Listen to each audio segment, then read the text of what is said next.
ये देश की जनता देख रही है कि किस तरह से मोदी सरकार बदले की भावना से विपक्ष के नेताओं को बदनाम और अपमानित करने में लगी हुई है और हर जगह षड्यंत्र पर षड्यंत्र ये रचने जा रहे हैं। और ये जो फैसला हुआ है ये ठीक एक चीफ जुडिशियल मजिस्ट्रेट ने या अदालत ने ये फैसला किया है 2 साल की सजा का, उसमें 30 दिन का समय भी दिया गया था। तो 30 दिन तक तो ये फैसला इम्प्लीमेंट नहीं होना था, लेकिन उसके बावजूद ये पता लगता है कि ये सरकार कहाँ तक नीचे जा सकती है और इन्हों के अंदर कितनी घृणा है, नफरत है राहुल गांधी के प्रति, और तभी इन्होंने इस तरह का ये कदम उठाया है। नहीं तो 30 दिन तक तो चीफ जुडिशियल मजिस्ट्रेट ने कहा था कि 30 दिन तक जो है इसमें आपके पास में समय है, उसके बाद सेशन जज के पास में जाना है, फिर हाई कोर्ट में जाना है, फिर सुप्रीम कोर्ट में जाना है। अभी इसमें समय था, लेकिन कितने आनन फानन में कितनी तेजी दिखाते हुए 24 घंटे भी नहीं लगे और उनकी सदस्यता खारिज कर दी। ये पूरी तरह से ये दिखाता है कि इनके अंदर बदले की भावना किस तरह से कूट कूट कर भरी हुई है। लेकिन उदय भान जी, आप ये तो मानते हैं ना कि जो पिछले कल सजा का ऐलान हुआ वो भी कानूनी कार्रवाई के तहत हुआ है और आज जो नोटिफिकेशन जारी किया गया है वो भी एक कानूनी कार्रवाई के तहत हुआ है, ये तो एक्सेप्ट करते हैं आप? नहीं, ये बदले की भावना से लिया गया है। 30 दिन का समय था, 30 दिन कम से कम इंतजार करना चाहिए था। और एक तो ये मैक्सिमम सजा सुनाई गई। खूब पता है सबको कि किस तरह से जज बदले गए, किस तरह से पहले कंप्लेनेंट ने हाई कोर्ट में केस डाला, वहाँ से फिर एप्लीकेशन विड्रॉ की गई, जज बदलवाया गया और ये फैसला जो है जिस तरह से हुआ है सामने है। लेकिन ठीक है, अदालत की लड़ाई हम अदालत से लड़ेंगे, अदालत में लड़ेंगे, सेशन कोर्ट में लड़ेंगे, फिर हाई कोर्ट में लड़ेंगे, सुप्रीम कोर्ट में लड़ेंगे। लेकिन जो जिस तरह से ये आनंद फानन में जिस तरह से उनकी सदस्यता खत्म की है, ये बहुत ही घृणित कार्य है इस सरकार का और ये जनता देख रही है। और ये जिस तरह के कदम उठा रहे हैं ना, ये वो विनाशकाले विपरीत बुद्धि, ये सरकार जिस तरह से विपक्ष को दबाने का काम कर रही है, जिसको ईडी और सीबीआई और इनकम टैक्स के जरिए जिस तरह से डराने का धमकाने का विपक्ष को काम कर रही है, सरकारें तोड़ने का काम कर रही है और लोकतंत्र को इस देश से आज जो ना खत्म करने का प्रयास किया जा रहा है।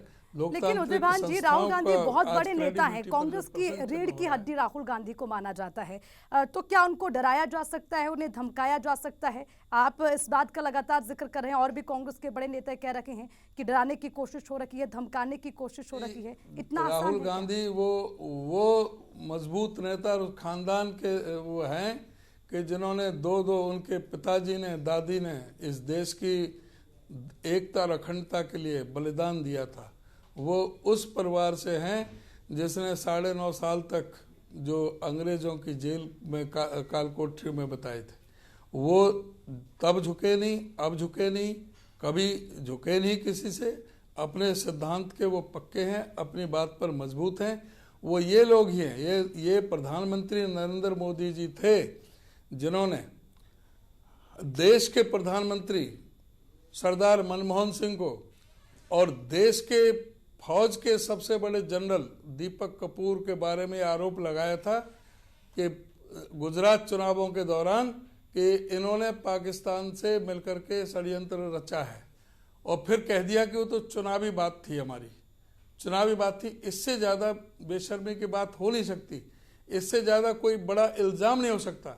एक सिटिंग प्रधानमंत्री पर देशद्रोह की बात की जाए, एक जो सिटिंग जनरल जो था आर्मी का, उसके खिलाफ जो है उस पर ये आवाज़ उठाई जाए और फिर उसके बाद कह दे कि वो तो चुनाव के दौरान बात हो गई थी।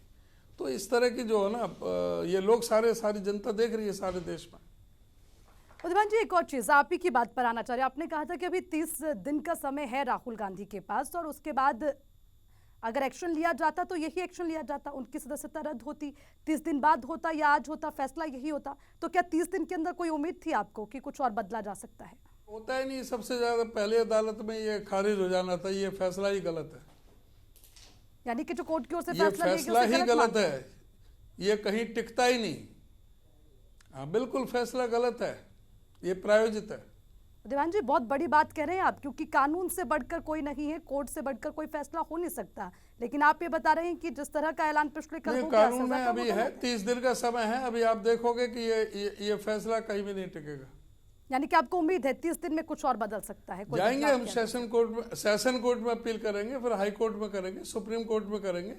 अभी कोई ये थोड़ी कि चीफ जुडिशियल मजिस्ट्रेट ने कोई कह दिया तो वो अंतिम फैसला हो गया और उसके तुरंत ही उनको सदस्यता खत्म कर दी, जबकि उसमें भी 30 दिन का समय दिया गया था। अगर ये उम्मीद है उदयभान जी, तो फिर आपके ही बड़े नेता ये क्यों कह रहे हैं कि जेल जाने के लिए तैयार हैं, इस लड़ाई को लड़ने के लिए तैयार हैं, जब कुछ गलत किया नहीं और आप भी मान रहे हैं अभी? क्या उम्मीद है आगे? बिल्कुल, जेल जाना पड़ा तो जेल भी जाएंगे, जेल जाना पड़ा तो जेल भी जाएंगे। और उदयभान जी, एक और चीज, फिर सदस्यता जेल से नहीं डरते जी। डर कांग्रेस के बड़े नेताओं को लगता नहीं है? बयानबाजी इस तरह की हो रखी है कि डराने की कोशिश, धमकाने की कोशिश की जा रही है। जेल जाने का भी आप ही जिक्र कर रखे हैं। 30 दिन बाद सदस्यता रद्द हो जाती, आज भी वही फैसला, उस पर भी आपत्ति, जिसके लिए पूरा का पूरा दोष आप सरकार पर मढ़ रखे हैं। हालांकि सरकार कहता है कि इसमें हमारी कोई लेना देना ही नहीं है, तो कानूनी कार्यवाही है, उसे भी आपने गलत बता दिया।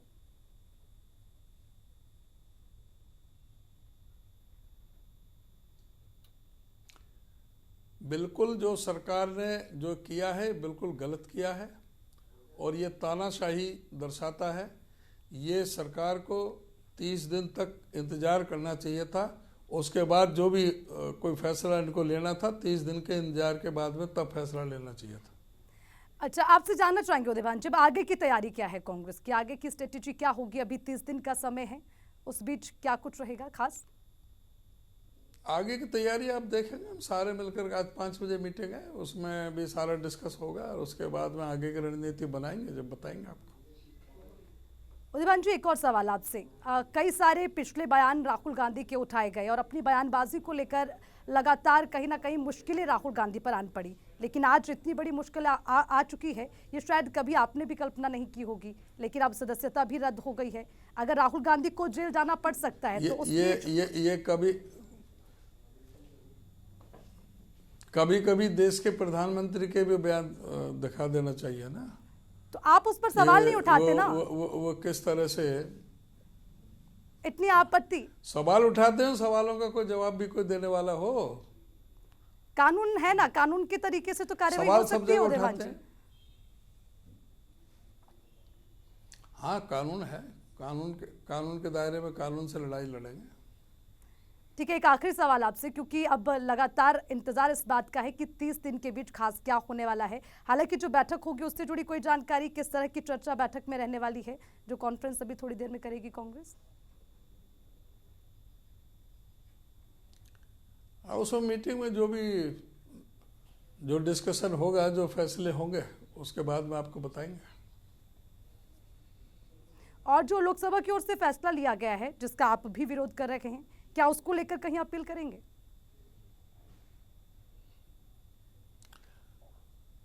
बिल्कुल, सारे वो फैसले जो भी है, हर चीज पर रणनीति बनाई जाएगी, उसी लिए तो मीटिंग हो रही है।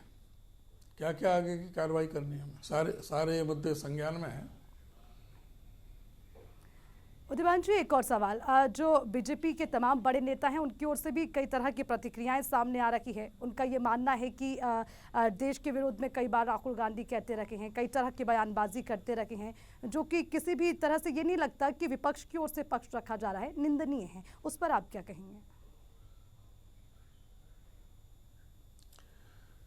देश के विरोध में एक भी कोई बयान, देश के विरोध में बयान दिए हैं तो बीजेपी के नेताओं ने दिए हैं। कांग्रेस के नेताओं ने किसी ने भी देश के विरोध में, कांग्रेस से ज़्यादा देशभक्त को, यानी ये देशभक्ति की बात बताएंगे। जो अंग्रेज़ों के पिट्ठू रहे हैं, जो अंग्रेज़ों से पेंशन लेते रहे हैं, जो अंग्रेज़ों के हक में हमारे स्वाधीनता संग्राम के सेनानियों के खिलाफ बयान देते रहे, ये राष्ट्रभक्ति बताएंगे क्या, देशभक्ति बताएंगे? जिन्होंने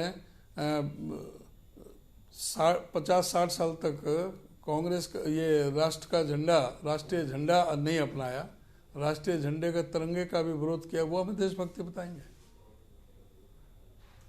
कांग्रेस उदयभान पार्टी जी। जिसने 13 दिन में पाकिस्तान की जब कांग्रेस की सरकार थी जी। बिल्कुल, दोबारा आपसे मुलाकात होगी, जुड़ेंगे आपसे, प्रेस कॉन्फ्रेंस होगी, उसके बाद क्या आगे का रुख आपका, उस पर भी बातचीत आपसे करेंगे। बहुत बहुत शुक्रिया सूर्य समाचार के साथ जुड़ने के लिए।